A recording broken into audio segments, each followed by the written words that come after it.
Hi guys, welcome to the channel. Some of you might know that I've recently broken my collarbone. I've been off the water for a long period of time. I've still got a few weeks before I should be able to paddle. A friend of mine suggested that I try a foil drive to get me on the water earlier. I did exactly that. I took the hit, I bought one, and I want to share my experiences with you now and really answer the question, is buying a foil drive worth the money? Before we get into that, please guys remember to like and subscribe to the channel. Our partner Bear Cottage, every penny goes directly to them. It really helps them out. So please be generous, dig deep. And if you want to donate, there's a link in the description below. Okay, so the first thing I want to do is just touch on the stigma associated with foil drives and foil assists.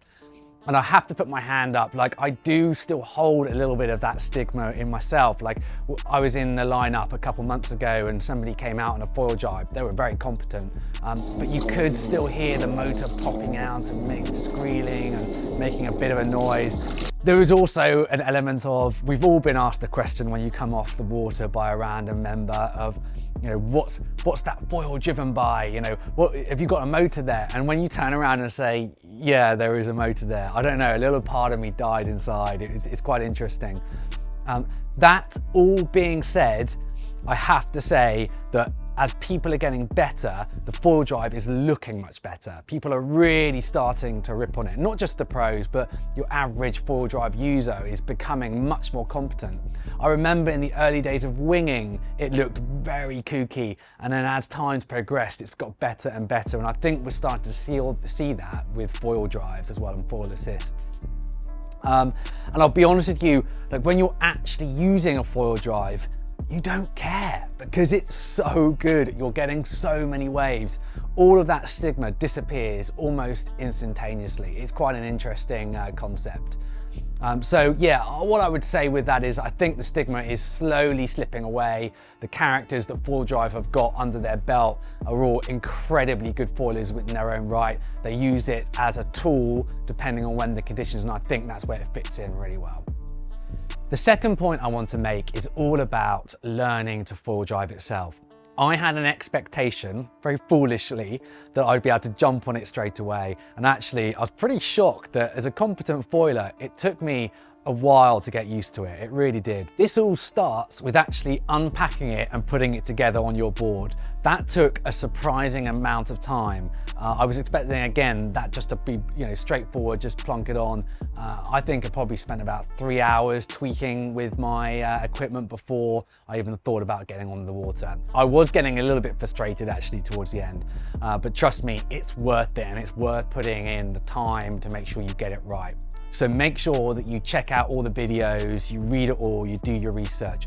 This isn't a product that you can just plug and play. It does take some commitment. So learning the technique itself is very strange because you're going from being powered to being self-assisting. And what I mean by that is that the force, the drive force changes as you go from one to the other. So you have to learn to be able to very quickly switch between the two depending. And I have to be honest with you, like I was very kooky at the beginning.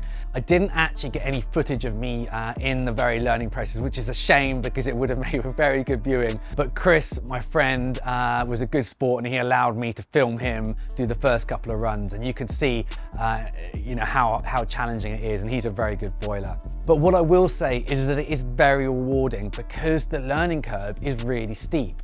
As I said, I think it took me about 2 sessions to really master it and get a hang of what I needed to do. And then I could just foil how I normally would do.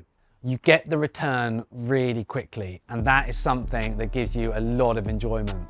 So I would say stick with it, understand that it's going to be a little bit of a challenge, but it's definitely worth it. Okay, so the next point I want to talk about is the type of board used with foil drive.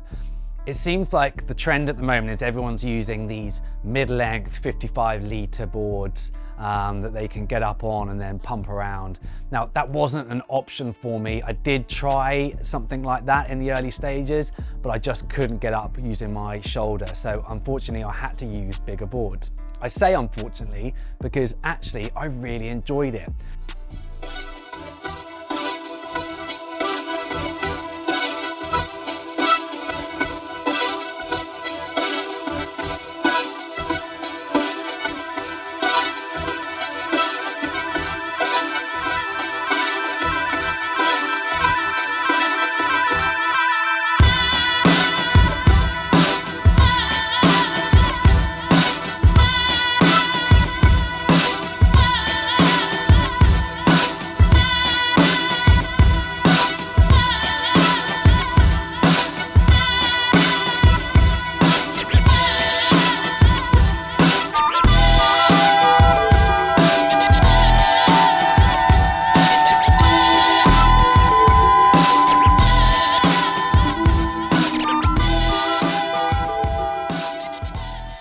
So I was using my normal downwind board, which is about 115 litres, and I was using a paddle with the paddle mount and the controller attached to the top.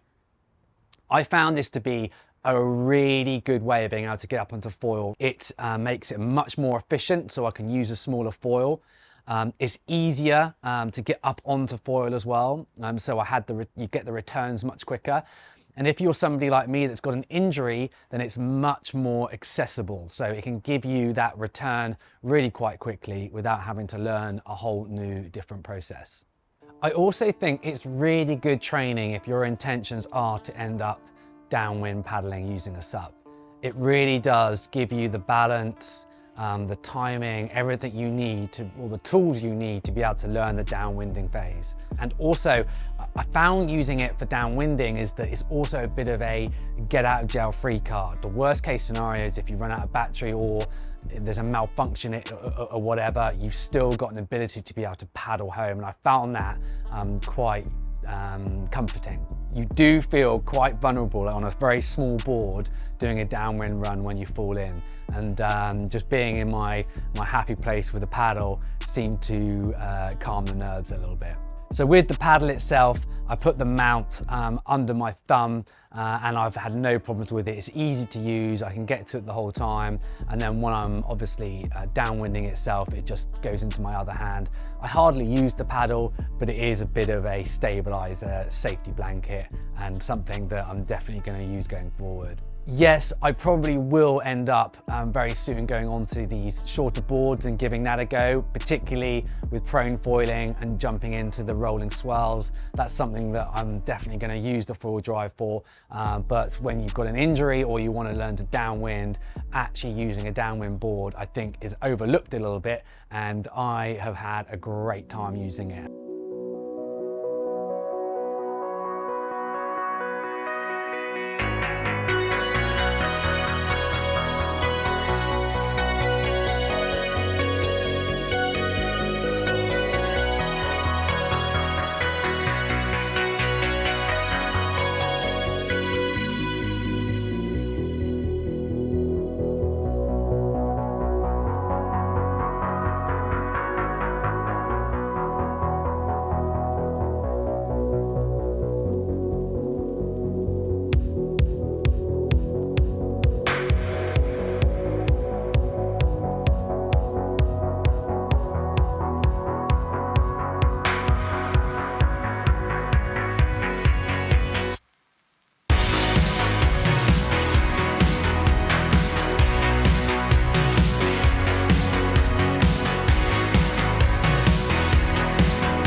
Okay, I want to talk about pod positioning briefly, because this is something that I wish I had done a little bit more research on before jumping in with both feet.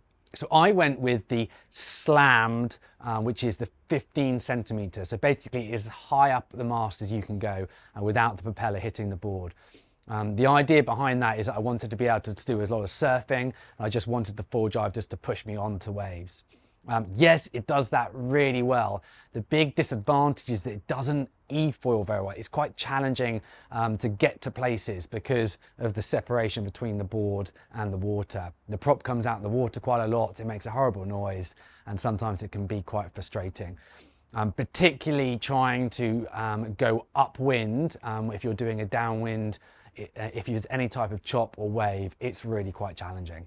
That all being said, once you're up and foiling, that 15 centimeter pod is amazing. It really does just disappear, and you can surf the wave as if it wasn't there at all. So like with everything, it's a bit of a compromise. In an ideal world, you'd have both, but if you were only to get one, I'd probably recommend the 20 centimeter. So I have ordered that one, it's on its way, I can't wait. That is supposed to be able to e-foil much better. So yes, I think that's the best of both worlds, and I will probably be using that one more often than not. I also want to touch on the mast length, because of course you're adding an extra bit of length on top of your mast with the thickness of the battery pack itself.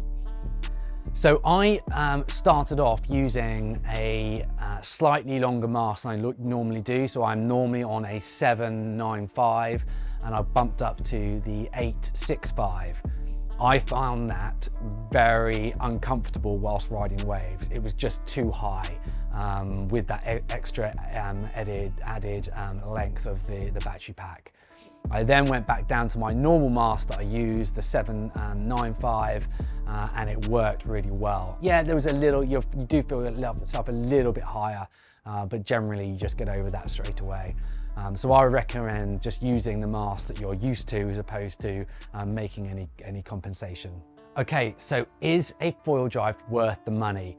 In my opinion, yes it is. I totally understand it is a huge amount of money, but it does give you access to waves that you otherwise wouldn't be able to get onto. I don't think that everybody needs a foil drive. I think there's a huge amount of people out there that will just be absolutely fine without buying one, but it is an accessory that really does give you that extra bit of oomph to get onto waves that otherwise you wouldn't do. So if you live in a place where you have crowded waves and it's difficult to get to places, well, that's where it really comes into its own. Here in Sydney, it is quite difficult because there's a lot of people around and there's a finite amount of breaks. And so being able to get away from people is the key to it.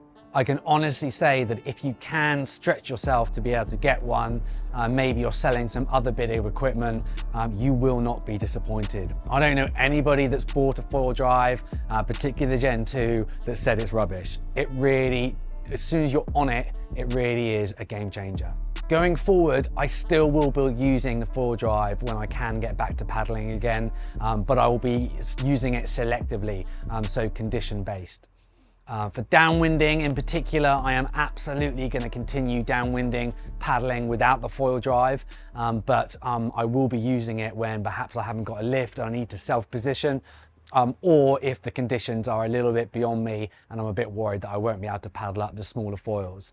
So in summary, yes, it is a bit of a luxury item.